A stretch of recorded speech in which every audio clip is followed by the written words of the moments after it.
Kesimpulan padat yang disampaikan oleh Kiai Haji Ahmaduddin Utsman Al-Bantani ketika beliau sedang berbincang santai dengan para sepuh ya, dengan para kiai sepuh, di mana beliau mengatakan bahwa siasat Habib selama ini yang sudah dibangun puluhan tahun di Indonesia ini secara keseluruhan dikatakan gagal total, teman-teman.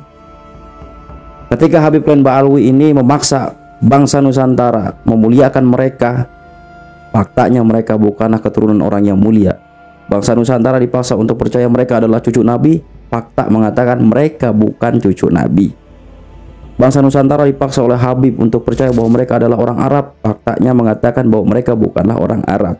Orang Indonesia, bangsa Nusantara kemudian dipaksa mengakui bahwa leluhur mereka adalah pahlawan, padahal faktanya leluhur mereka sama sekali nggak pernah ikut perang. Bahkan tercatat dalam sejarah justru leluhur mereka adalah anteknya penjajah.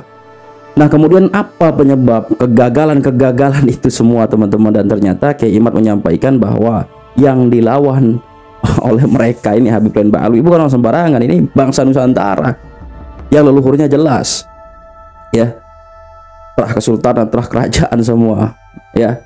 Jadi bukan orang sembarangan orang Nusantara ini ya. Kita simak selengkapnya, teman-teman.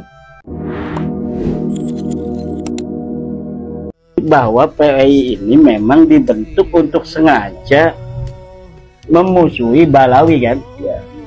Cuma yang struktural jangan ikut-ikut ya.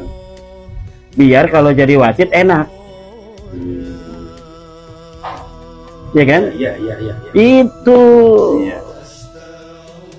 Yang dibentuk untuk menjalankan permusuhan terkait nasab kan ya, betul. Jadi bukan yang lainnya terkait masalah nasab. Ya memang kita memusuhi ya. Karena mereka memaksa ingin diakui sebagai cucu Nabi padahal mereka bukan cucu Nabi, ingin diakui sebagai orang Arab padahal DNA mereka bukan orang Arab ya, ingin dimuliakan oleh orang Indonesia, oleh masyarakat Jawa Nusantara padahal mereka bukan orang mulia ya.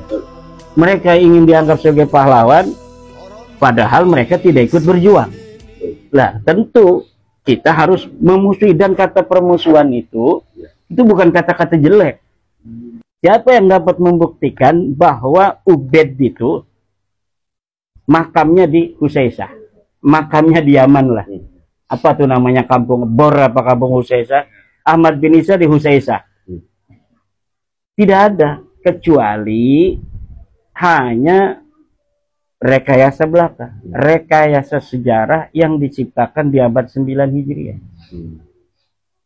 Karena Ahmad bin Isa adanya 345 Hijriah, Ubaid 383 Hijriah.